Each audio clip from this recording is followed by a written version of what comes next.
Well, ladies and gentlemen, thank you for that warm welcome. I understand I am now stand on the sacred ground of the Tar Heels. It is indeed a pleasure and an honour to be invited to this famous and distinguished university. And I have enjoyed enormously over the past years getting to know many students and professors in North America. And you encourage me to see so many of you come to hear a talk on the question, God, fact or fiction. And I presume you mean by the title the question as to whether there's any objective reality to God, or whether the concept of God is, just as was suggested in the film, a construct of our human minds. And I suppose that's probably the best place to start, with Sigmund Freud, who suggested that God, the idea of God, is a wish fulfillment in order to compensate us for the miseries of this life, pie in the sky when you die. It's very interesting when you analyze that kind of argument, because it actually works both ways. And there is a book called Eine kleine Geschichte des Größten, a brief history of the great one, written by Germany's most distinguished psychiatrist, Manfred Lutz. And in that he says, if there is no God, then of course Freud gives you a brilliant argument why religion and God are a wish fulfillment, if there is no God. But then he goes on to point out that if there is a God, Freud will give you an equally convincing argument why atheism is a wish fulfillment. The desire not to meet God. As Czesław Miłosz, the Nobel Prize-winning Pole prize winner for literature, pointed out, that atheism for him was the opium of the people, satisfying the desire never to have to face God and to give account for our lives. So Manfred Lutz says the argument is equal in both directions at that level, and that psychiatry, neither Freud nor Jung nor Frankl, can help you with the question whether there is a God or not. And so when Richard Dawkins wrote the book, The God Delusion, I think it's important to realize that we've got to look at the evidence. And what I want to do is to present to you some of the evidence that has helped me on my pathway. Indeed, you may regard me as a prize candidate for delusion, because I come from Northern Ireland, which hasn't always the best reputation for its brand of Christianity. And when I arrived at Cambridge somewhere in the middle of last century, one of the first students I met started up a little conversation with me, and he said, tell me, do you believe in God? And then he said, oh, sorry, that's the last question I should have asked you. All you Irish believe in God and you fight about it. Now, I'd heard that before, but it struck me. My parents were believers in God, so were their parents. So obviously it's something to do with Irish genetics and the Irish psyche. So of course I believed in God. So what I decided to do on that day, many, many years ago, was to get to know people who did not share my worldview, and I've been doing it ever since. As a result of that quest, that interest in truth, I learned German. I spent a lot of time in Eastern Europe during the Cold War, mixing with people that had been systematically exposed to atheism in their schools and universities. And then, having been a Russian translator most of my life, when the wall fell, I went to Russia, to Siberia, on a two-way ticket, mind you. But I got to Siberia and was involved in discussions in the Academy of Sciences with people who, for 75 years, had known nothing but the atheistic interpretation of the universe. I did that, ladies and gentlemen, because I'm interested in truth. The motto of your university is Lux et Libertas, light and freedom. And I was very fortunate when I was young in that my parents gave me light, but they gave me something very important. They gave me freedom to think. It is an unusual thing to come, as I do, from a sectarian country and have parents who are Christian without being sectarian. It's even more unusual to have parents that allow you to think and stimulate your imagination. And so those two words, lux and libertas, are very important to me. Indeed, I go to a university, of which you may have heard, somewhere away there in England, and its motto is Dominus illuminatio mea. The Lord is my light. Now, it's very interesting this, you see, because both of our mottos, they're very similar. They come actually from the Christian tradition. So the people that founded your university and the people that founded my university did not see any conflict between believing in God and being involved at the highest and deepest level in intellectual activity. History is enormously important. And of course, as a scientist, I find it highly ironical that people pit God against science so much in the contemporary world. Because one of the first arguments I want to advance tonight is this, that modern science as we know it arose in a Christian context, in a monotheistic context. Merton, or Whitehead's thesis as it's known, best stated in the form in which C.S. Lewis put it. Men became scientific. Why? Because they expected law in nature. Why? Because they believed in a lawgiver.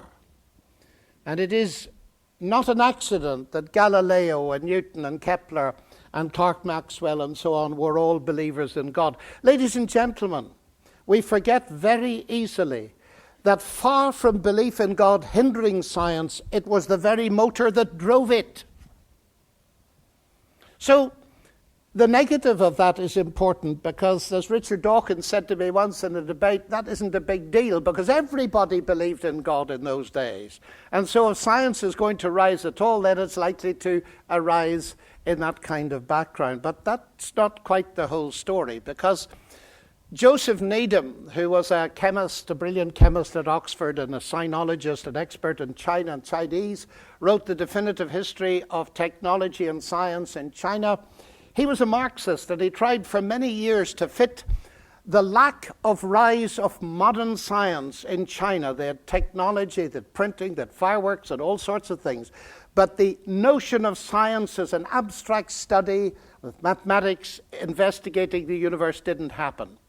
And he came to the following conclusion. He ended up not being able to fit it into Marxist principles. And he said the reason science did not rise in China in the way it did in the West is the fact that the Chinese lacked the unifying concept of a creator. So far from being embarrassed by being a Christian, believing that God is real and not a fiction, and a scientist, it's exactly the other way round in my case, because it is the Christian faith that arguably gave me my subject.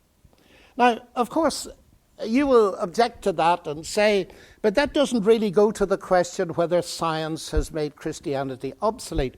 Surely science is the source of all the really big answers. Look at the success, say, of the Human Genome Project and so on. Well, I'm passionate about science. And science has given us many important answers to the questions that science can answer. But I don't think you at this university believe that science answers every question. Otherwise, you'd have to shut half your faculties. History would go, economics would go, philosophy would go, literature would go. And I don't think you want that. But it's important to realize that the success of science is partly because of the grid of its questions, the mesh of the net that it applies to catch the kind of knowledge that it itself gains. Science doesn't answer questions of ethics, for instance. Einstein once said, you can speak about the ethical foundations of science, but you cannot speak about the scientific foundations of ethics. Nor does science deal with the question of meaning. And that's why some people who've put all their money on science are confused about the meaning of life. because science doesn't really go there. Indeed, recent research in psychiatry is absolutely fascinating. I listened in London just recently to Ian McGilchrist describing the results of a lifetime's work on the two halves of the brain. And his analysis goes like this, and it's being picked up by philosophers all around the world at the moment. You probably know the rudiments of it already. The left side of the brain is analytical. It's the scientific side. It's reductionistic. It analyzes, it measures, it counts. But there's a right-hand side to the brain. And the right-hand side of the brain integrates. It wants to see the big picture. It's interested in persons rather than things. And McGilchrist's thesis is this. He says, since the Enlightenment, we focused on the left side of the brain. But because we've got a right side to our brain, we've got utterly confused. Because the left side, with its scientific analyses, is not giving us either transcendence or meaning. Now, I find that fascinating because that's something that's actually flowing out of science. And he's arguing, as he takes us on a fascinating journey through the history of Western philosophy, he's arguing that we need to get back to those bigger pictures, the meta-narratives, the world views that give meaning, that integrate. And all of us in this room tonight and in the overflow, we all have a world view. We've got our answers, not maybe completely formed. Our answers to the big questions of life. What is ultimate reality? What happens after death? What is the meaning of life? What is the purpose of life? And so on. We've all got a worldview. And it's important as we enter into this question, God, fact, or fiction, that we put it within a big picture so that we can see where we're all coming from. And it's simple, really, in a way. If you go back to the ancient Greeks, you'll find, as they looked at one of the fundamental worldview questions, and it's this, what is ultimate reality? And some people took the view that this universe is ultimate reality. Now they just change universe to multiverse. It is ultimate reality. Mass energy is all essentially that exists. Now see what follows from that. If you believe that, you are a materialist or a naturalist, and therefore your notion of what it means to explain things is bottom up. Because mass energy is all that exists, so you have to explain everything. The universe, you, your consciousness, your life, and you, bottom up. Now that worldview was popularized by Democritus and Leucippus and comes up to us through the centuries. But at the same time, there was another worldview espoused by Socrates, my intellectual hero, Plato, and Aristotle, and so on. And they said, no, mass energy isn't all that exists. There's something more. There's transcendence. There are the gods or there is God. And so in the contemporary academy, we've got these two worldviews that collide together. They are, of course, diametrically opposed. Now, the interesting thing is this. When we ask the question, God, fact, or fiction, what we're really asking is this. If you attack that question, what tools have you got to answer the questions? And one of our tools is, of course, science and philosophy and our experience.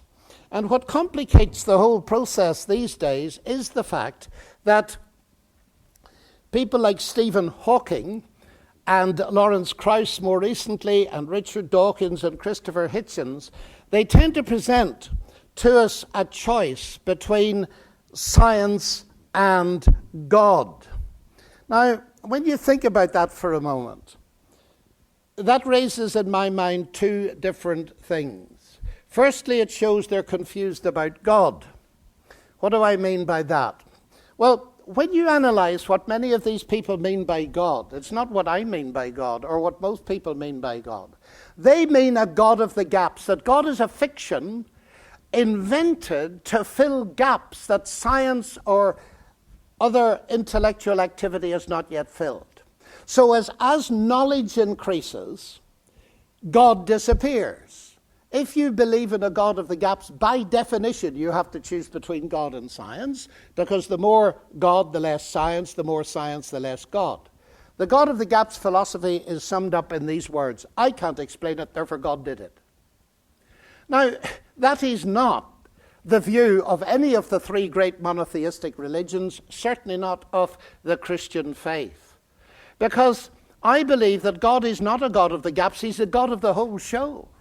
He's the God of the bits we understand, and he's the God of the bits we don't understand. We can illustrate that historically. When Newton discovered his law of gravitation, he didn't say, look, I've got a law, I don't need God. No, he didn't. He wrote the most brilliant book in the history of science, Principia Mathematica, arguing, hoping that an intelligent person would see that it would lead them to believe in an intelligent God. In other words, the more he understood of the universe out there, the more he admired the genius of the God that had done it that way. And a moment's thought shows you that life is like that. The more you understand about art, the more you can see the genius of a Rembrandt or a Picasso. The more you understand about engineering, the more you can admire the genius of a Rolls or a Royce or a Whittle. It's not the other way round. So this idea of pitching God against science comes from a totally inadequate view of God, but it comes from somewhere else. And it's this. Choosing between God and science is like choosing between Frank Whittle and science as an explanation for the jet engine. You'd never dream of doing that. Because in order to explain a jet engine, you need several things. You need a scientific explanation in terms of law of turbojet generation and also of mechanical engineering. That's the science explanation. But you also need an agent explanation in terms of the man who designed the jet engine. You need both. Now, it's as silly to say that because we've got scientific explanations of bits of the universe, that rules out God as a fiction. It's as silly to say, aha, I understand how a Ford motor car works. I think Henry Ford is a fiction.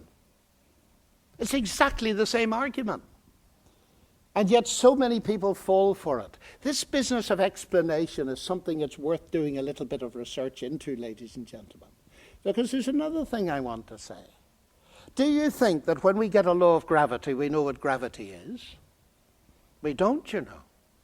Wittgenstein, the famous philosopher, pointed out the greatest deception of modernism is to think that the laws of nature are explanations.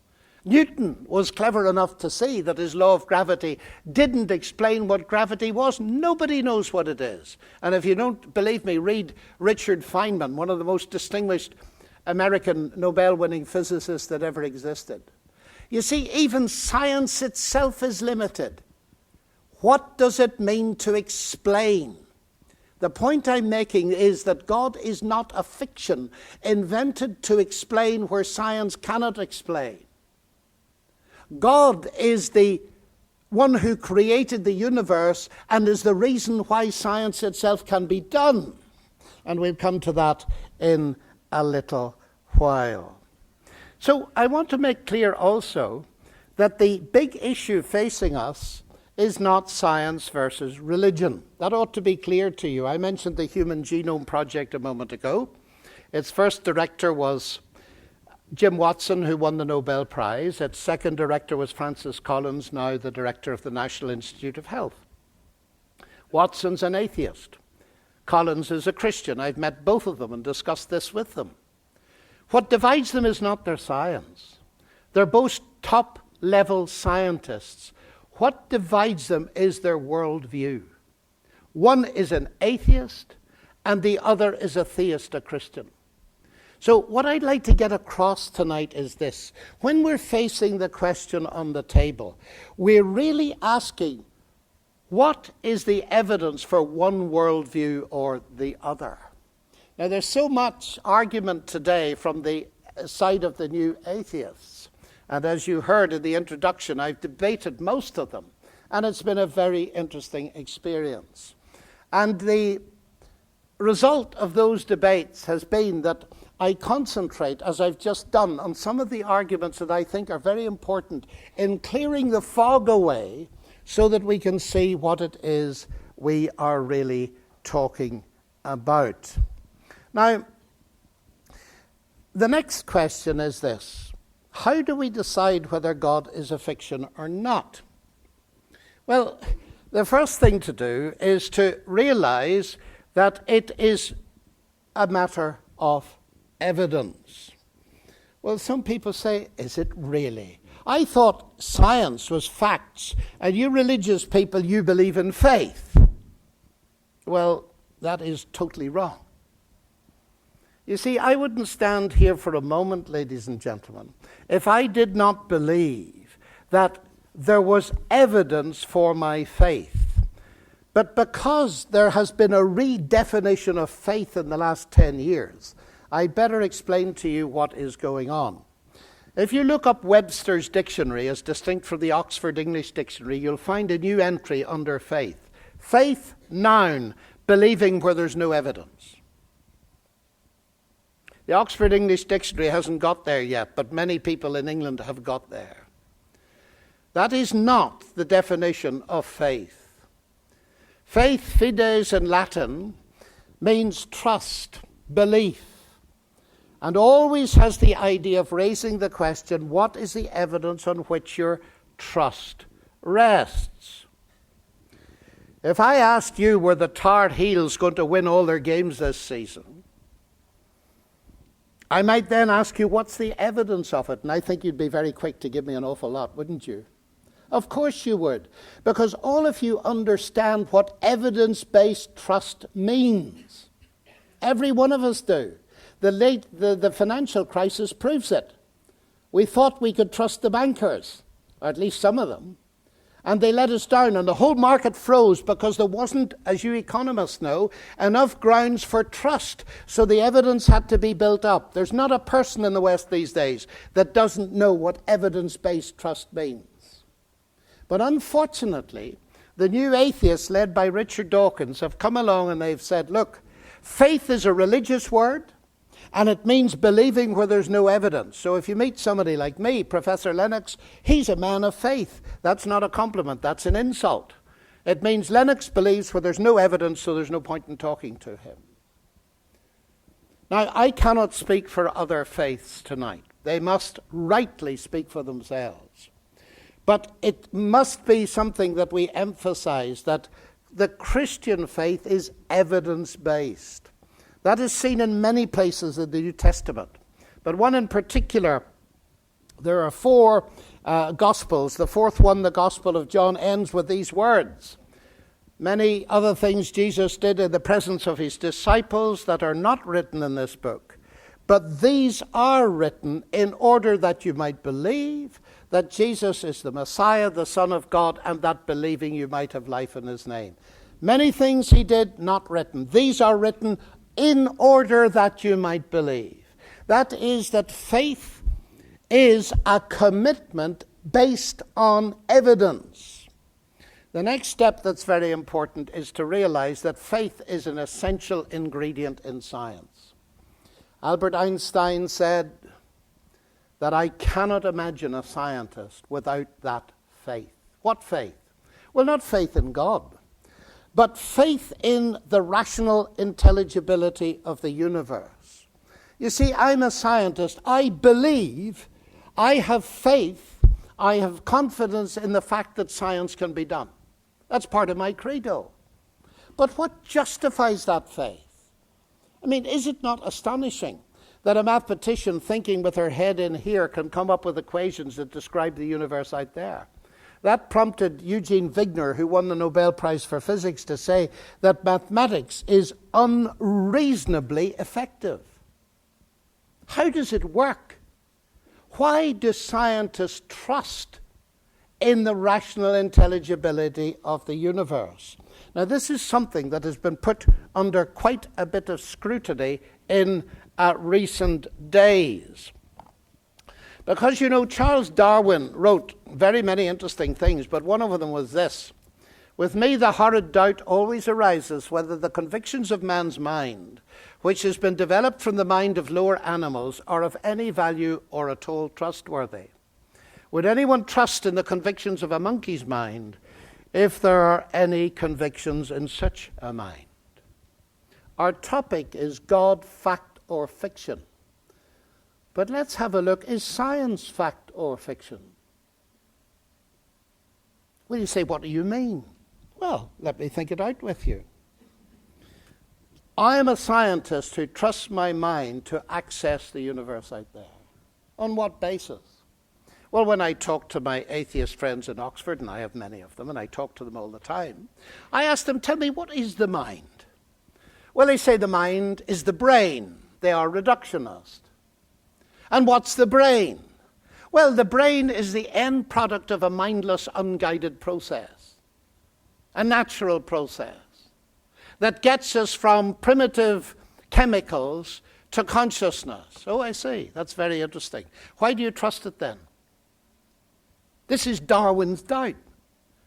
You see, if you go to your desk tomorrow morning and you have a look at your computer and you knew it was the end product of a mindless, unguided process, would you use it? Of course you wouldn't. You wouldn't trust it for a moment. Now, this is what I'm saying, ladies and gentlemen. Is science fact or fiction? If it is generated by an instrument that is the end product of a mindless, unguided process, that sounds pretty like a big fiction to me, except we wouldn't know what fiction or any words meant if that were true. Because rationality dissolves, as is increasingly seen. Read, for instance, the book by Thomas Nagel that's just come out last week. And Thomas Nagel is a leading American philosopher and an atheist. It's called Mind and Cosmos. And he's pointing out what has been pointed out over several years, that there's a massive problem with the naturalistic interpretation of the universe because it reduces thought to the firing of synapses. It's like you saying, this painting is nothing but molecules of paint and canvas. That's the end of meaning. So the title becomes a very interesting one. We started with God, fact or fiction, but now I'm saying this. If you remove God, you end up with science being a fiction. One of Germany's leading philosophers is Robert Spemann, and he said, if you exit God, you exit any concept of access to truth, even via science. So you see, what I'm doing is what I did at the very beginning with the Freud argument. I'm applying it in two directions. Now, from where I sit as a Christian, the rational intelligibility of the universe fits beautifully with what Christianity teaches. Because what it teaches is that the very same God is responsible for the universe out there as is ultimately responsible for the human mind in here. That at least has the benefit of making some sense. So we move on from there because many questions now flood in, and people say, but just a minute.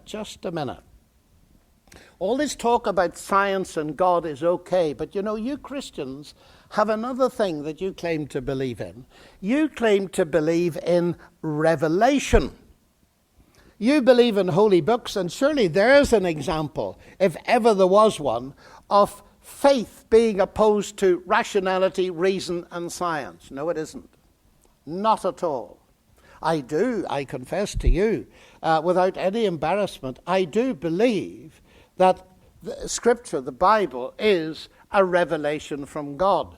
But then it seems to me that fits with my other experience. If there is a God, ladies and gentlemen, he's hardly likely to be less than we are. He's likely to be a great deal more than we are. And if there is a God who's a personal God, then the notion that he has revealed himself is a notion that lies very readily to hand. And you will be aware that the central claim of Christianity is that God became human. He revealed himself in human form. But revelation, let's start at this level. Revelation is not opposed to reason. If you want to get to know me and I remain silent, you'll never get to know me, even if you put me under a scanning, tunneling microscope and attach electroencephalographic equipment to my brain. You'll never get to know me. But you will get to know me if I reveal myself to you. That is, if I start speaking. Now tell me, when I start speaking to reveal myself to you, do you switch your brain off? Of course not. You need your brain, your mind, to understand what I'm saying. So what I claim, ladies and gentlemen, is this: that there are different sources of information for us. There is nature. We study it with great fascination. There is literature.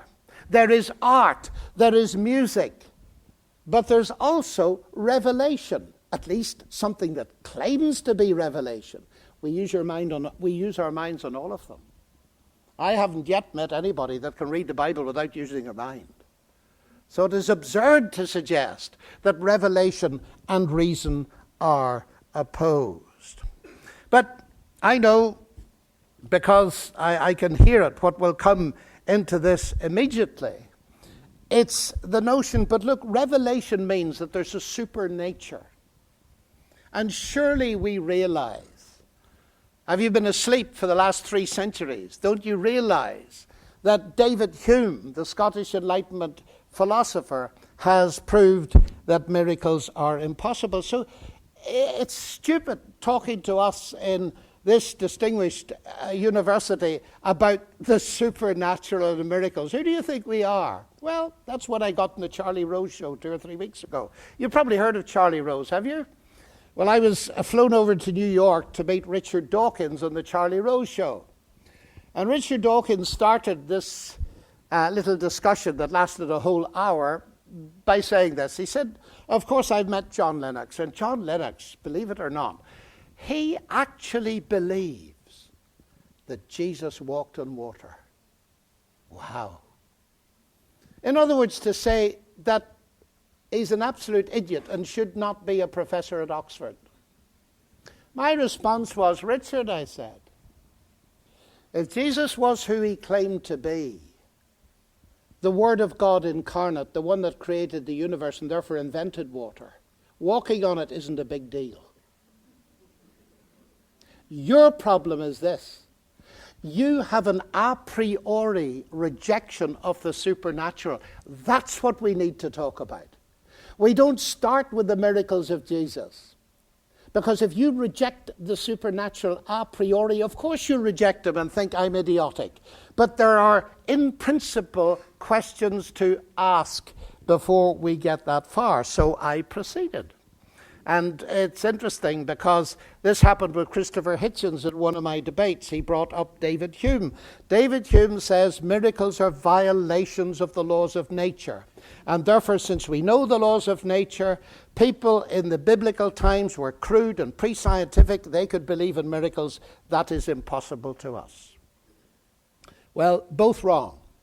First of all, why was it that when Jesus rose from the dead, it was recognized as a miracle? Because people knew the law that dead bodies stay dead. They weren't that primitive. Why was it that Joseph, when Mary told him she was pregnant, didn't believe her story about the Holy Spirit? Was that because he didn't know where babies come from? No, it was because he knew where they came from.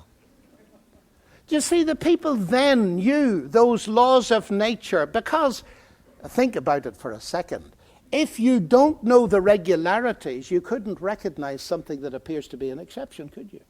So that's the first question dealt with. The second one is much more serious. Are miracles violations of the laws of nature? I'm staying in a hotel tonight. I'll not name it.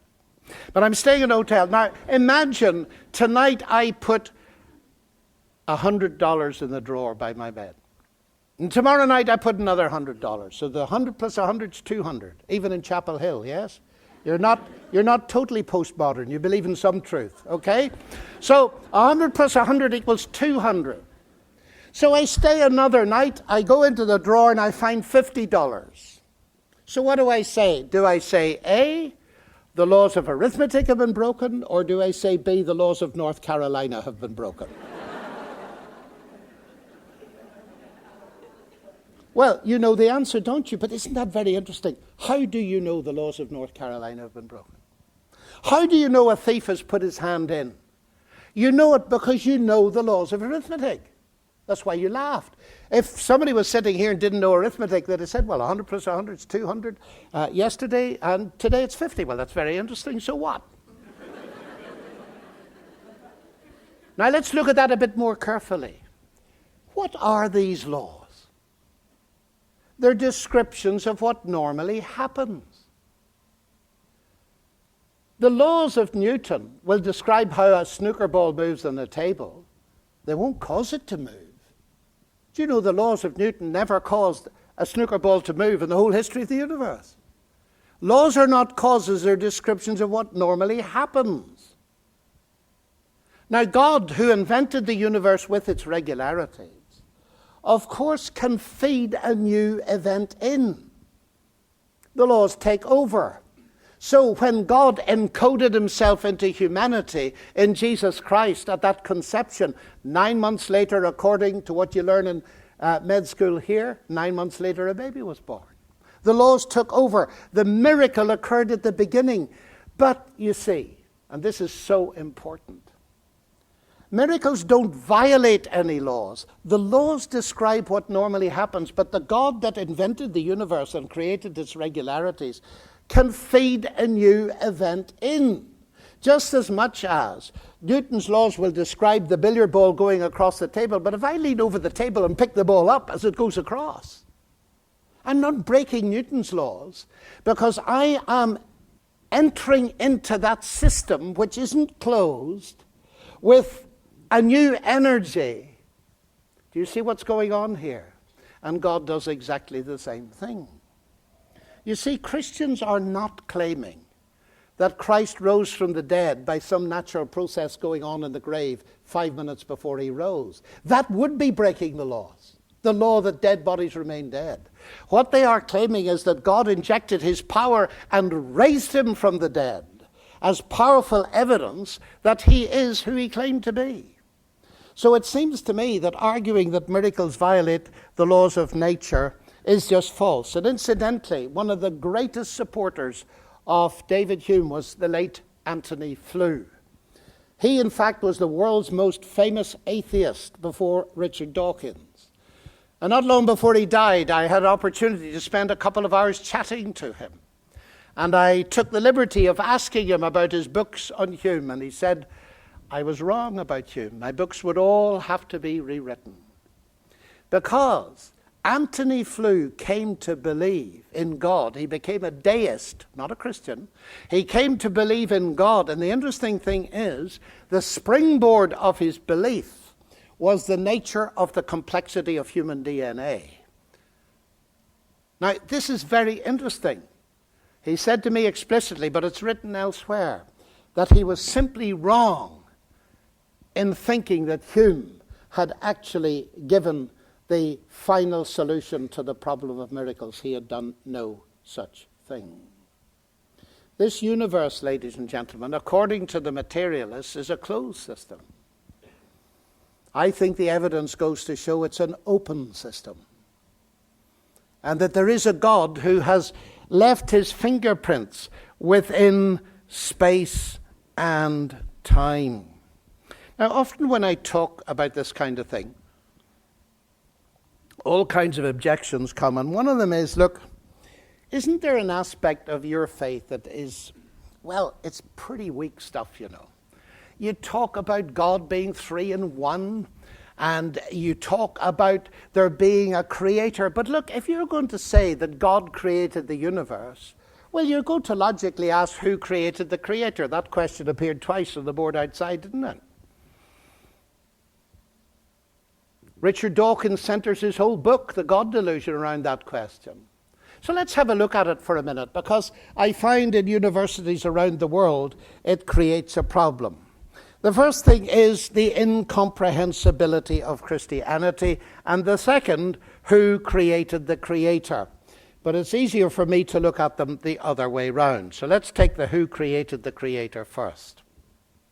I hope it's not too late at night for logic. I love logic. And I hope you love logic. So, who or what created X? What do those words mean? And what do they presuppose? What created X presupposes that X was created, yes? This is what philosophers call a complex question. Because in the asking of the question, there's a closing down on the possible answers, often to make the real answer look absurd. because you don't realize that the question limits the answer. Who created God assumes God's created. Now, you'll have noticed that what the title of Richard Dawkins' book is not. It's not the created God's delusion. Because we don't need him to tell us that created gods are a delusion. We usually call them idols. You see, he is assuming that God is created. But what if God isn't created? As Judaism, Christianity, and Islam all very strongly affirm. That God is eternal. The question bypasses it completely. But there's a sting, as I pointed out to Dawkins. I said, you think it's a valid question about my God. Of course it isn't, because the God revealed in Scripture is eternal. In the beginning, the Word was God. In the beginning was the Word was God. That is, already was. He is eternal. All things came to be through him. And at that point, John is pointing out to the great Greek question. Are there eternal things, or did everything come to exist? And the claim of John is this: God is eternal. He never came to be. The rest of the universe came to be. Okay? So I said to Richard, let's turn the question round. You believe the universe created you. You also believe this is a valid question, so let me put it to you. Who created your creator? I'm still waiting for the answer. You see, it works both ways. So this question that he regards as a knockdown question that ends God completely is no such thing. The second one was about the incomprehensibility of God. The idea of Father, Son, and Holy Spirit. Now, I can't give you a lecture on that. I'll tell you a story. I once addressed a room as full as this of physicists, all engaged in research on atomic weapons and atomic physics. And after I'd finished, a professor from Oxford came up to me and he said, well, he said, Dr. Lennox, that was a very interesting talk, about science and religion. But I detect that you're a Christian. He was pretty sharp, you see. I detect you're a Christian. And he said, now come off it. I mean to say, Christianity's absurd. All this wonderful philosophy recognizing God in the design of the universe, I can see there's something in that. But I mean to say, I'm surprised at you, really. Because you see, aren't you obliged to believe that Jesus is both human and God at the same time? I said, absolutely. He said, can you explain that to me? And I said, well, why not? But I said, before I do, let me ask you something simpler. He said, that's fine, that's fair. I've asked you a question, you asked me one. So I said to him, what is consciousness? He said, I don't know. Oh, I said, that's all right. Let's try something easier. What is energy? Well, we can measure it and we can use it. I said, what is it? A longer pause. I don't know. Oh, I said, that's very interesting. Tell me, do you believe in consciousness? Yes, he said, I do. And do you believe in energy? Yes, he said, I do. And you don't know what either of them are. Should I write you off as a physicist? He said, please don't. But I said, you were about to write me off as an intellectual, because I couldn't explain to you how Jesus is simultaneously God and man. I said, look, we don't even know what light is, gravity is, energy is. We realize that light sometimes looks like particles, sometimes look like waves. We've got models to cope with it. But I said, why is it you believe in these things when you don't know what they are? Being a kind Irishman, I helped him out of it. And I said, I think you believe in them because of the explanatory power of the concepts. He said, that's right. Well, I said, that's exactly why I believe that Jesus is both God and human. Because it's the only explanation that makes sense of the data. There is mystery, but ladies and gentlemen, the mystery is spread. There is mystery in my Christian faith, marvelous mystery. And there's mystery in science, and I'm trying to explore both. We mustn't come off with the idea that the only incomprehensible things are in, say, the Christian faith. If there is a God, he's going to be a lot more complex than we might imagine. Toy cars aren't complex, but they're boring. You'd rather have a real Porsche or a real NASCAR And that's much more complicated, isn't it? Oh, says Richard Dawkins, but there's the next problem, you see. You Christians are hopeless because you bring in God as an explanation. Okay, let's just talk about that matter of complexity. Isn't your God absolutely useless as an explanation because he's more complex than the thing you're explaining? That's no explanation. Because explanation by definition runs from the simple to the complex. Does it? So Richard Dawkins put that to me in a debate. And I said to him, well, that's a very interesting objection, Richard. You know, I read a book not long ago called The God Delusion. And it's about 400 pages long. It's pretty complex. So I thought I would ask myself the question what its origin was. And then I discovered to my amazement that its origin was in the much more complex mind of Richard Dawkins. So I completely dismissed that because it was no explanation. Because the mind of Richard Dawkins is more complex than the thing I'm trying to explain. It's a rather foolish argument, isn't it? And ladies and gentlemen, where do we get the idea from? That explanation always goes from the simple to the complex. It's wonderful when we can explain complex things in terms of simple. But there's one area where we never do it. And that one area is in the field of semiotics and language. The moment you saw the words, "Is God real?" come up there, you recognized them, didn't you? Now let me tell you a little story to explain this. We have lovely dinners in my college. I'm sorry I can't invite you to one of them, but there we are. And one night I was having dinner with a biochemist, brilliant biochemist. And when he discovered I was a mathematician, he was really upset. And when he discovered further that I was interested in these big questions, he was even more upset. And he said, we're going to have a rotten evening because I'm an atheist, I'm a reductionist, and I'm not interested. And we're going to have a horrible time, which is not the best way to start a dinner. So I've told this story many times because I find it illustrates this best of all. So forgive me if you've heard it before. So I said, you're a reductionist. I take it you're an ontological reductionist. You believe everything can be reduced to physics and chemistry. He said, that's right. So I picked up the menu from the table. I said, let's do an experiment. He said, what, here? I said, yes. Let's have a look at this. And it said roast, R-O-A-S-T, chicken. So he said, what's the problem? Well, I said, you're a reductionist. Everything can be explained in terms of physics and chemistry. He said, that's right. So I said, explain to me the semiotics of the letters R-O-A-S-T, the way they carry meaning, in terms of the physics and chemistry of the paper and ink. And his wife was sitting beside him, and rather too loudly she said, get out of that if you can. But he didn't try. His answer was stunning. He said this, John, for 40 years I've gone into my laboratory thinking this could be done. And many brilliant people still think it can be done, ladies and gentlemen. But he says it can't be done. And I said, half a minute. I started to play devil's advocate. Physics and chemistry have only been going for 500 years or so. Oh no, he said, it can't be done. It needs the input of an intelligence. And it's not an intelligence of the gaps either. It's that the nature of the thing being studied demands an intelligent input. And he was amazed that I could come up with such an idea. He said, where did you get that idea? I said, I confess, I got it from a Nobel Prize winner. Oh, he said, that's a relief. But this is very important, ladies and gentlemen.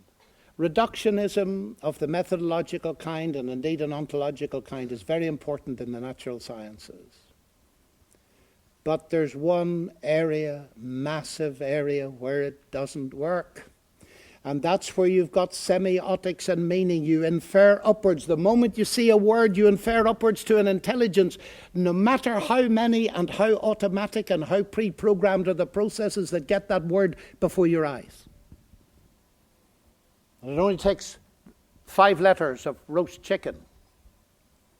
Now here's the rub. You and I have lived to see the discovery of the longest word in existence. It's the human genome. 3.5 billion letters in exactly the right order in a 4-letter chemical alphabet. The very same people, I discover, that immediately infer intelligence from 4 or 5 letters of their own name or a word, can look at the human genome and say, when you ask them its origin, chance and necessity. What? Chance and the laws of nature? Something very strange is going on. Now, I haven't time to argue with you why I think theoretical computer science supports my conclusion that you do not get word, meaningful word, by unguided natural processes. In other words, ladies and gentlemen, it's not simply the miracles of Jesus that are evidence of the supernatural, though they are, and they're very important. It starts much earlier on. As I said to Richard Dawkins, your very rationality is evidence of the supernatural. Because if you provide a causal reason, cause and effect for your rationality, you empty it of meaning on the same basis that many people say to me, you say that because you're an Irishman. That empties it of meaning, as you know. You give a causal explanation, you remove the meaning. Now, I'll close with this and then we'll face the questions. 2 worldviews that we face in Chapel Hill, in Oxford, and around the world. One starts with mass energy and it ends up with consciousness and the human mind being derivative. The other starts, in the beginning was the Word. And the Word was with God, and the Word was God. The same was in the beginning with God. All things came to be through Him. That is, Word is primary. Information is primary. God is primary. And mass energy are derivative. And your mind and mine are derivative. So there are the 2 possibilities. The first view regards God as a fiction, because God is the end product of this series. The universe has invented us and we have invented God. The other view, which starts with the Word, is that God invented the universe and He is the ultimate reality.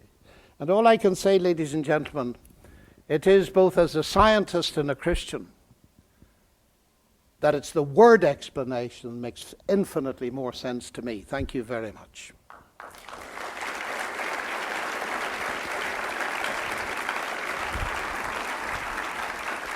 Thank you.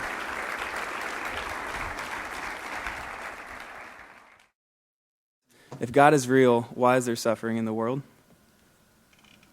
The second one is, why do people use something as personal as religion to hurt others?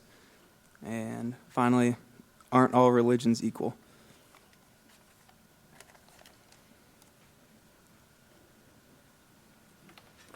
Well, ladies and gentlemen, what we're going to do, I have noted these questions, but he's removed them, so I don't know what they are anymore. But before I look at them, I want to get some idea of the questions you've got. Now, this is a Q&A, and you will rapidly discover my limitations. Because in a Q&A, by definition, you can only say a little bit of how you would approach a given question. So what I'm going to ask you to do is this. I find in audiences that everybody is interested in other people's questions. And so keep your questions short and on the topic. I'm not here to answer questions about health care or anything else like that. I'm here to try to address this topic. So what I'm going to invite you to do is come up to the microphone, state your question. I'm going to write down a number of questions alternately from the microphone.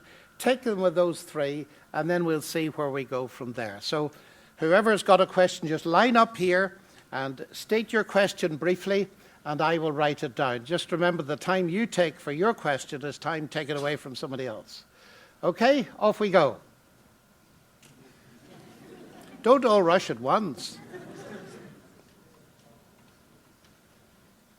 Okay. Okay, just start and slowly and clearly so as we all hear you. Okay. I read a book about the God part of the brain, stating that part of the mind is dedicated to religion. Some people have a stronger part than others. And an example of this would be somebody who is a God-believing Christian fell, and then after that was unable to believe. What would be your response to that? Thank you. Okay, over there. Many theists believe that their sense of morality is derived from their religion, and I've also heard that you can't take the Bible literally, so you have to pick and choose which parts you take as your sense of right and wrong. And my question is, how do you do that? Like, on what basis do you do that? If the basis is subjective, then that means you'd have to derive your sense of right and wrong from somewhere other than the Bible, which means that the Bible really isn't really where you derive your sense of morality. Okay, thank you. 3. Do you believe in a young or a old earth? Have you all understood the question? That was going to be my exact question. Do I believe in a young or old earth? Not quite sure what that's got to do with the topic, but I'll put it down. Next. Yes. What do you say to many scholars who believe that certain Christian doctrines, such as bodily resurrection and the Last Judgment, were taken more or less wholesale from other religions like Zoroastrianism? This relates back to the New Old. Hey, just hang on a minute.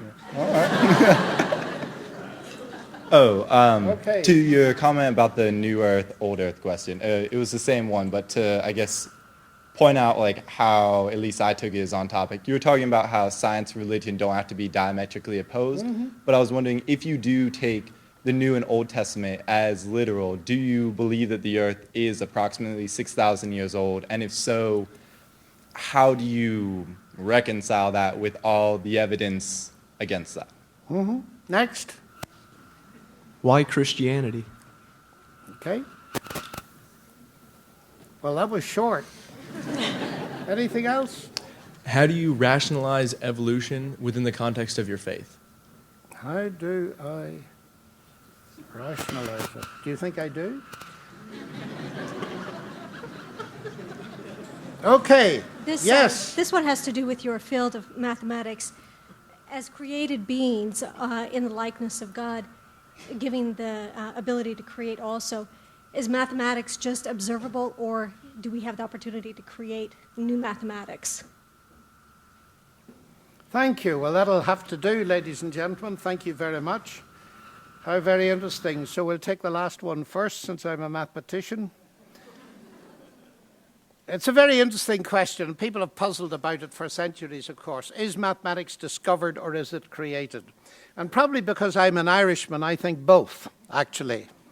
Because God himself has clearly the designer of the regularities in the universe. We really are discovering something out there. You notice that very few scientists are postmodern in their science. They may be postmodern in their morality, but they're not postmodern in their science. They believe mostly in a kind of critical realism. We're approximating to the truth, but never getting quite to it. And staggering things have been found out. The Higgs boson and all the elementary particles and all of that kind of stuff seems to be out there. So we're discovering things. But human beings are made in the image of God. And God invented a universe. And so do we.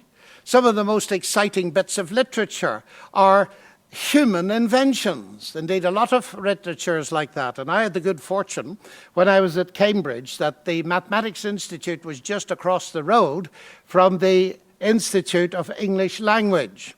And there was a man called C.S. Lewis still lecturing there. So I sneaked out when the mathematics got boring and went to listen to Lewis. And I'm very thankful for that, because he educated my imagination. And I'm sure there are many people here interested in creative writing and the media and so on. This is a marvelous gift of God to be able to create. Now, mathematics is interesting because some of it is directly geared to, let's find the mathematics that gears into what we call the real world. But people like me actually work in two kinds of worlds, because we are trying to work out the consequences, the theoretical consequences of a set of axioms, whether or not they have any relevance in the real world. So it is in a way highly creative, but it has to be logically coherent. And of course that's where it differs greatly from imaginative literature. So I think one of the wonderful things, indeed I would regard it as an evidence of God's existence, is the fact that we can do science, we can do arts, we can do literature. And that is one of the most exciting things and motivating things I find. God is not dull and boring, you know. He invented all the colors, and we find it very difficult to invent new ones. So that'll have to be enough for that question. Now, the God part of the brain dedicated to religion. Now, this comes up again and again, but it seems to me, and I haven't recently investigated it, that it's dying a bit of a death, because it is seen that many parts of the brain's interconnections are bewildering in their complexity. And this notion that one bit of the brain deals with one thing is just not true. In fact, what I said to you at the beginning of my lecture needs serious qualification, which I didn't give it. And that is, although there are differences between the left hand and the right hand side of the brain, both sides of the brain can do almost anything. And so this notion of identifying a God part with that particular part is a very questionable activity. But the questioner went on a bit and said that when parts of some people's brain get damaged, their behavior can change, and indeed their beliefs can change. And that is absolutely true.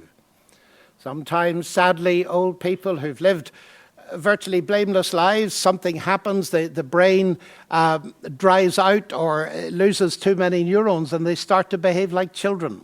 Now, we need to be very careful here. And this is where I think the Christian faith is utterly glorious. Some people might look at those old people and say, what a pity, they used to be such nice people, but now they seem to have lost everything. Be careful, it just could be that there is damage physically affecting their neurophysiology. You know, if you give me a brand new Cadillac to drive and watch me going along the road, you say, oh, he must be a very good driver. Whereas I see you in your 50-year-old VW Beetle, and it's careering around across the road, and I say, rotten driver, it may not be you, it may be the car. And one of the marvelous doctrines of Christianity is this, that if we trust Christ and build up our character and our beliefs and our trust in him, he promises not to lose it. Because death will occur anyway and will destroy us. But before we get to death, physically that is, we may exhibit all kinds of bizarre trends that would lead other people to think, gosh, that was a terrific Christian, or that was a tremendous atheist, and they lost their faith in both directions. But it may not be so, you see. It may simply be that now the degeneration of the body is causing neurophysiological changes that are causing mental changes. Now, of course, atheism has no hope for such people, because by definition, death is the end. But the wonderful thing about the Christian faith is, as Jesus said, when he saw a brother and sister in a graveyard centuries ago, and the sister was weeping, and he said to her, your brother will rise again. You had a relationship that was special to you. That will go on into the world to come. Atheism has nothing like that to offer us, ladies and gentlemen. And that brings me neatly to the question about the resurrection. Was it taken from other religions? No. And you can prove that from the Old Testament. There are myths about God's dying and rising again. But the special thing about resurrection is that's what it is. In Greek, anastasis, standing up again. When Paul, the Christian apostle, went to Athens, he was invited to speak to the philosopher's court, the Areopagus. And they listened to him very politely until he started talking about Jesus and the resurrection, and a ripple of laughter went round the court, which proves that they didn't accept resurrection. What they did accept, at least the Platonists, was survival of the soul. But that laughter is evidence that what Paul was preaching was something that none of them believed. was that a body put in the grave literally rose again. Now, saying there are analogies between God's dying and rising and Christ rising from the dead doesn't at all affect the point that I come to next. And that is, I believe in the resurrection because I think there's historical evidence for it. I don't see any historical evidence for those other claims, which are largely and admittedly part of mythology. But the resurrection, of course, is the central evidence for the deity of Christ. Now, how do I rationalize evolution within my faith? Do I believe in a young or old earth? Is the Bible literal? Now, we need to deal with some very simple things first, ladies and gentlemen. No one takes the Bible literally. Can I prove that to you? Jesus said, I am the door. What was he made of? Stone, metal, plastic? That's a metaphor. You see, the word literal is something we need to investigate. We use it without thinking. People constantly ask me, do you take the Bible literally? I say, what exactly do you mean? In the beginning, God created the heavens and the earth. That's talking about the literal earth, base level, isn't it? And of course, we take, the way we read language is first of all to take it at face value, but the face value may not be literalistic. Let me explain that to you. Jesus said, I am the door. How do you know he's not a door made of steel? Actually, it's because you know a bit of science. You know something about the real world. You know that's a metaphor, but watch it. That doesn't mean it isn't real. And it doesn't mean it isn't literal. Jesus is a real door. Literal if you like, but at the next level up. That is, he is a real doorway into a real experience of God. I'd stake my life on that. Do you see the point I'm making? That this word literal is totally misleading. You know, sometimes when people say to me, do you take the Bible literally? I say to them, Israel was a land flowing with milk and honey. So when the Israelites came into the land, they met a great sticky ball of milk and honey coming crashing down the main street. Oh, no, you don't take it literally. You take it spiritually, don't you? Israel was a land full of the milk of the word and the honey of the Holy Spirit. You don't take it like that either. Israel was a land, literal. The milk and honey were literal. The metaphor is flowing. But it's describing a real situation, that this was a rich culture, agriculture, with lots of milk, lots of honey, lots of health. You see the point? Ladies and gentlemen, there is a great danger in treating the Bible as less than a book and imposing idiotic restraints on it that we'd never impose on any other piece of literature. So that's the first point. Point number 2 is this. Do I believe in a young or old earth? What does it matter whether I do or not? Suppose I say, I believe in a young earth, and you'll go away and say, Professor Lennox believes in the young earth, you know. And some of you will think that's marvelous, and some of you will think he's a consummate idiot.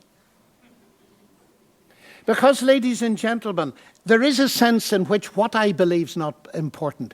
Why I believe it is very important. Now, the question before us, of course, is based on interpretations of the Bible. Do you know where they came from? The young earth view? My hometown in Ireland. I shouldn't have confessed that, should I? Archbishop Usher. Well, let me give just one little step in this direction, and then I'll have to do a bit of shameless advertising. In the beginning, God created the heavens and the earth. That's what Scripture says. I believe it. Ladies and gentlemen, let me make it absolutely clear. I am fully convinced of the inspiration and authority of Scripture. I take it very seriously. That is why I read it very carefully. You get then a sequence of days. If you notice those days, every one of them, 2, 3, 4, 5, 6, begins with the phrase, and God said. You would expect, since it is a sequence, that the first would begin with the phrase, and God said. And you notice that that phrase first comes in verse 3. The Bible does not start with the words, and God said, let there be a heavens and earth. Have you noticed that? The Bible starts with the words, in the beginning God created the heavens and the earth. It then gives you a sequence of days.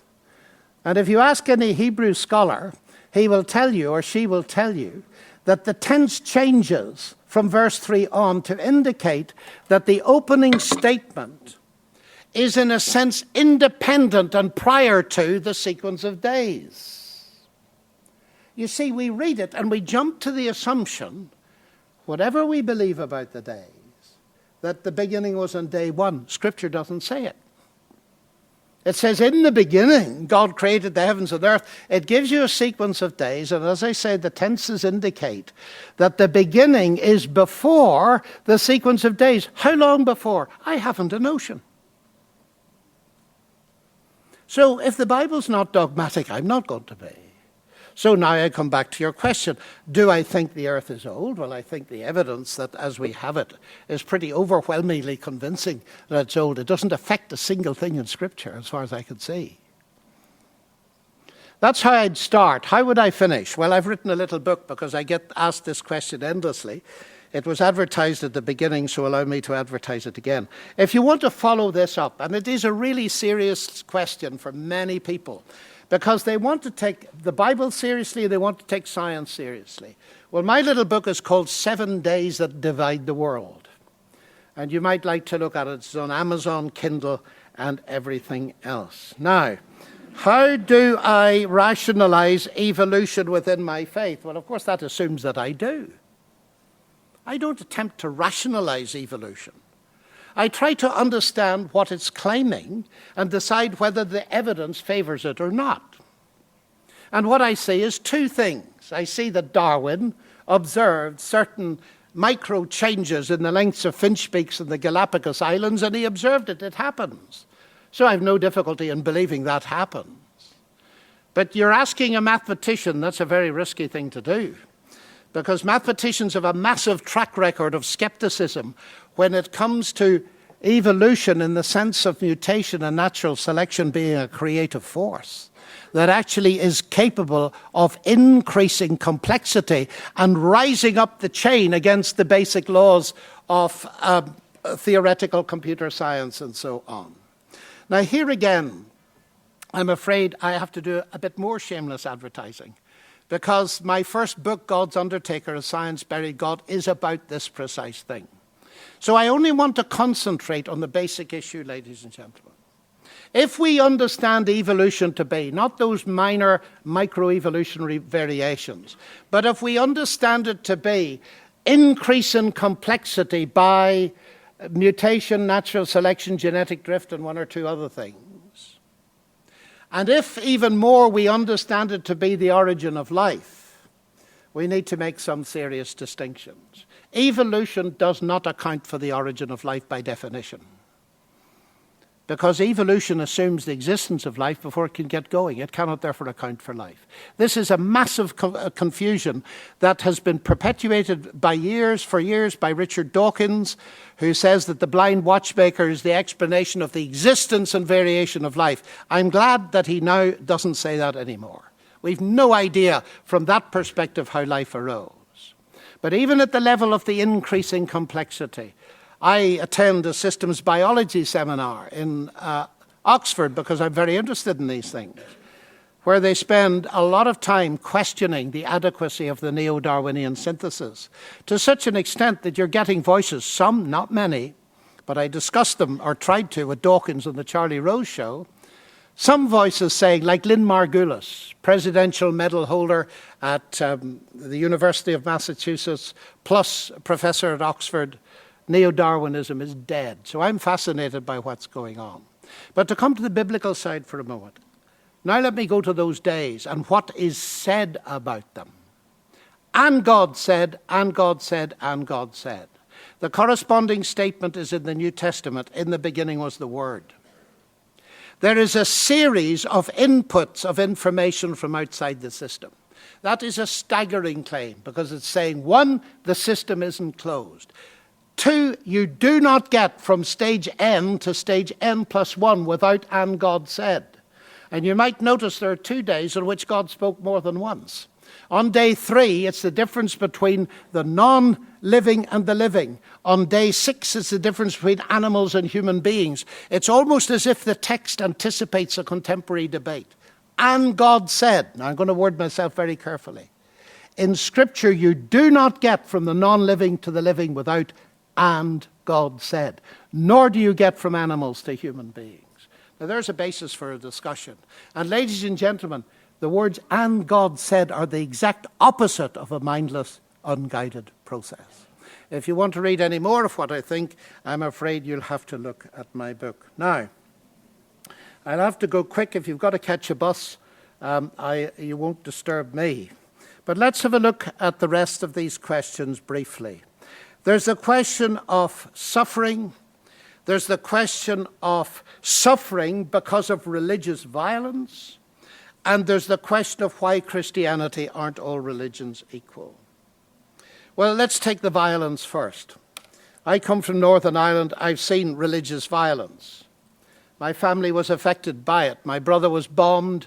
They put 300 stitches in his face because of religious violence. He nearly lost his life, and it damaged him psychologically. So I've seen religious violence. And when people ask me this question, they say, "What do you think? There's your country, Catholics and Protestants fighting it out." Well, I say a number of things. Number one, it's not just a religious thing, but there's a religious element to it. But let's suppose it is a religious thing. What do I think about it? I'm ashamed of it. Utterly and totally ashamed of it.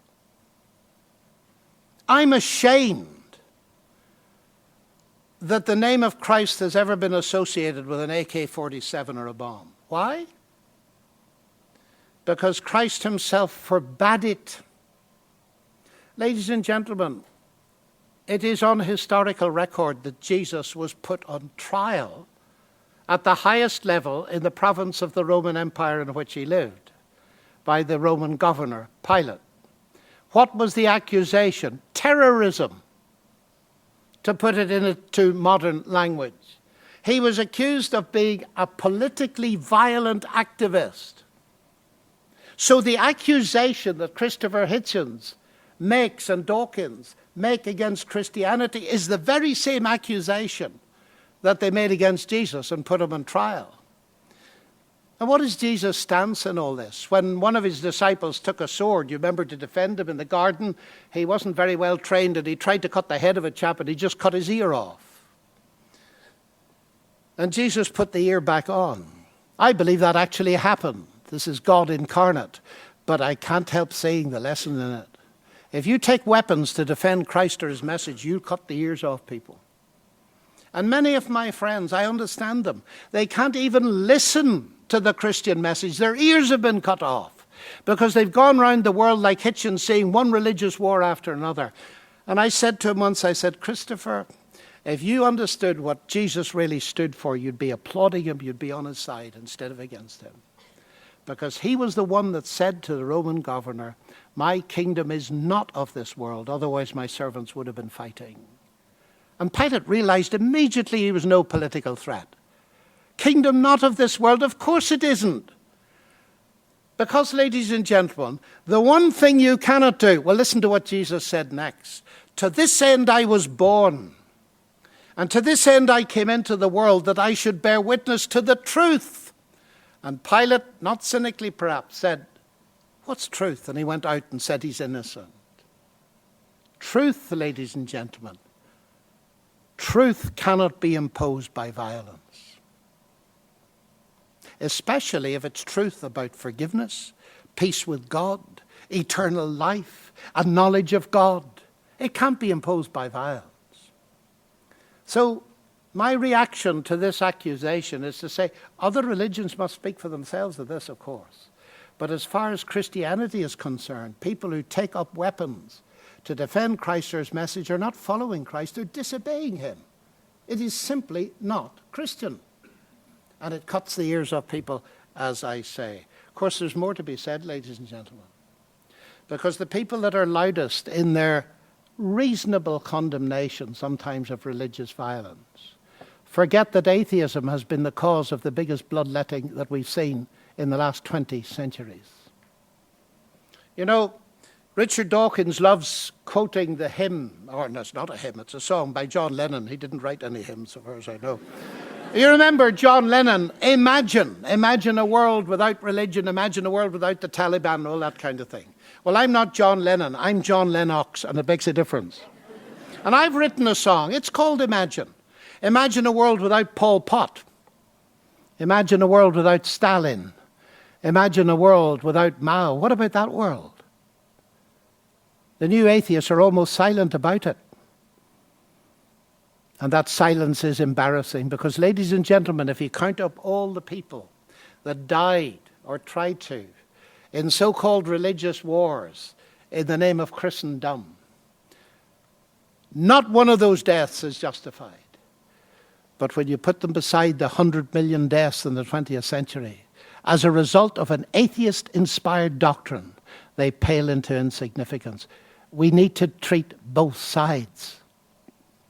The next question, and I rapidly go to the end, is if God is real, why is there suffering in the world? If you want to see a fuller answer to this, Google Veritas and Columbia University 9/11. Because on September the 11th this year, I did several things.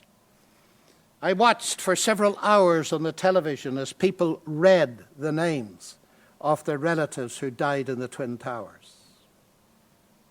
And as I watched, I became fascinated. And do you know what fascinated me? What fascinated me was this: there was no atheism. Secondly, there were many affirmations of Christian faith in the teeth of 9/11. Thirdly, everybody spoke about their relatives as if they were still alive. One of the most moving was a young girl who said, "Happy birthday, Mum." That tells us something, doesn't it? That in the face of that devastating event, the human spirit longs for hope and will not give up hope. That night I stood on the steps of the library in Columbia University with an audience this size in front of me, on the steps in the open air with the lights of the twin ground zero going up into heaven, and I tried to answer the question, the loud silence, where is God? Now you can see the whole talk if you want to and the Q&A that followed it. I only want to make a couple of points. This is the hardest question. A few years ago, I was within seconds of death because my heart, one of the arteries, had closed completely. And the doctors saved my life and told me I should be dead. And people say to me, "Do you thank God for that?" I say, yes. But in that same year, my niece of 22 had an earthquake in her brain that killed her. Easy for me to say thank you, God, for that. What do I say to my sister, who lost her lovely girl at the age of 22? This question affects us all, ladies and gentlemen. I've no simplistic answers to it. And the only way I can approach it is to, well, open a window perhaps and leave it with you. And it's this. Atheism claims to have an answer. That's just the way the universe is. Richard Dawkins says there's no good, there's no evil. That's just the way it is. There's no justice. So atheism, by definition, is hopeless. Is that the way it is? Well, Richard says to me, because it's bleak, and it is bleak, that doesn't prove it's wrong, nor does it prove it's right. He thinks he solved the problem. That's just the way the universe is. So I have the problem because I still believe in God. Now, we can argue philosophically. Should a good God, could a good God not have done, if he was all-powerful, couldn't he have made a world in which there were no tragedies like this? Of course he could. He could have made us all pre-programmed robots, couldn't he? But then we wouldn't have been human. Because the thing that makes you special as a human being is the ability to say yes or no. That's what makes relationships special. I've been married for 44 years to the same person. What makes that special? Well, she freely chose me, believe it or not. I don't know why, but she did. I chose her. I know why. I saw her on day one at university, but that's another story.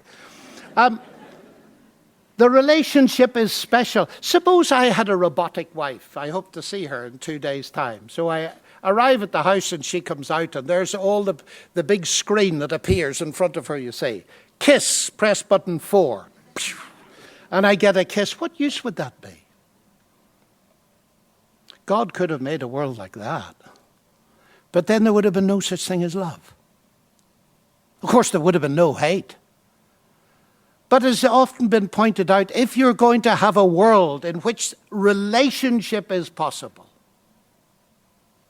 then you've got to have the capacity to say no and to say yes. That's where I start. And you say God took a terrific risk doing that, didn't he? Of course he did, and so will you when you have kids. I remember the first child that was born, holding this little girl in my hands and realizing I brought this girl into the world. She could grow up to reject me.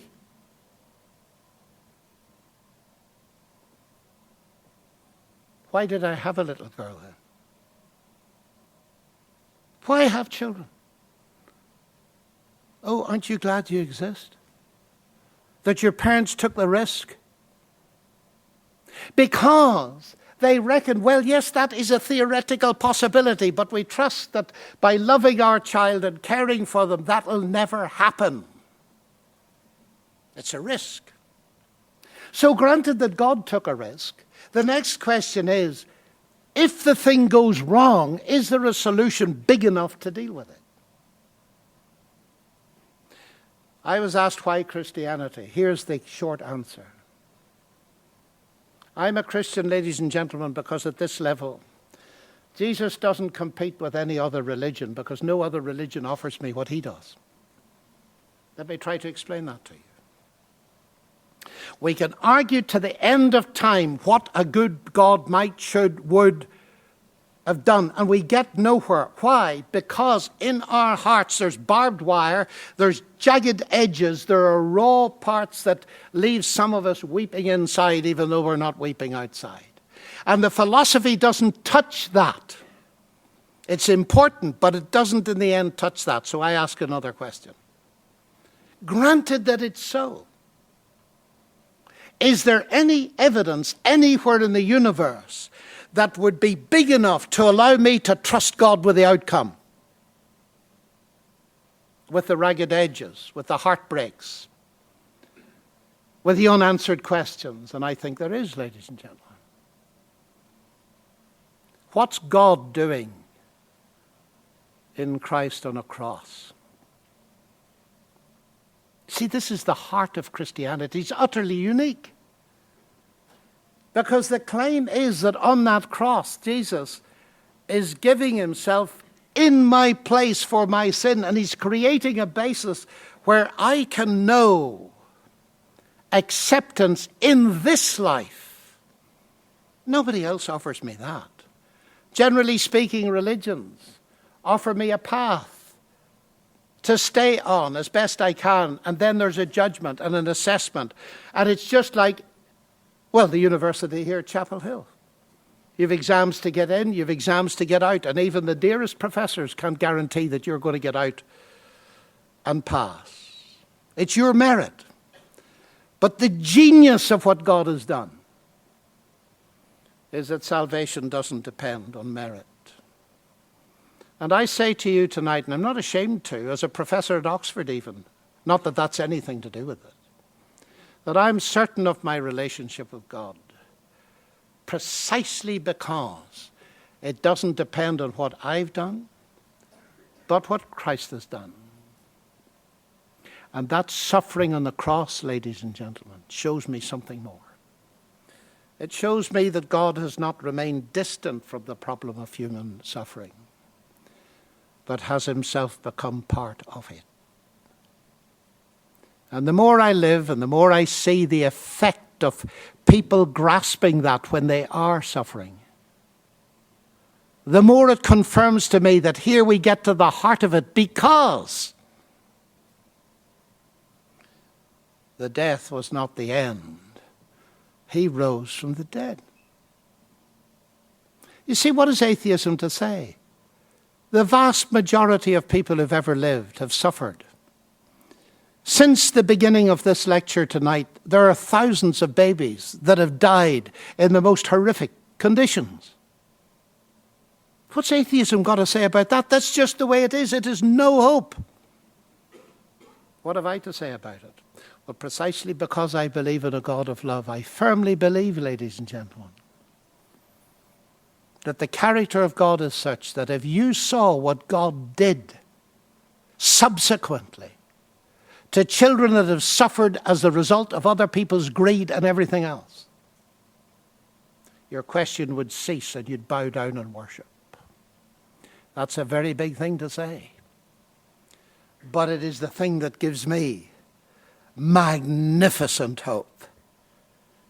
Is God fact or fiction? Atheism is the fiction, ladies and gentlemen.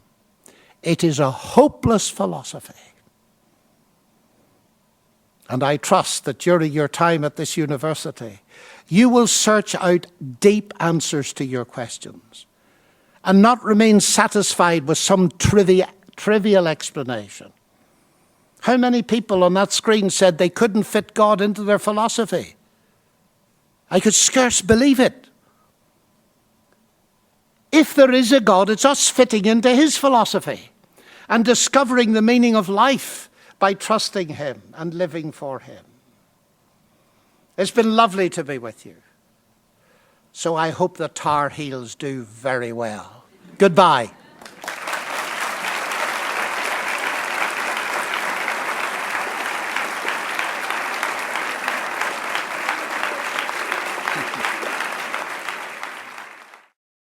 For more information about the Veritas Forum, including additional recordings and a calendar of upcoming events, please visit our website at veritas.org.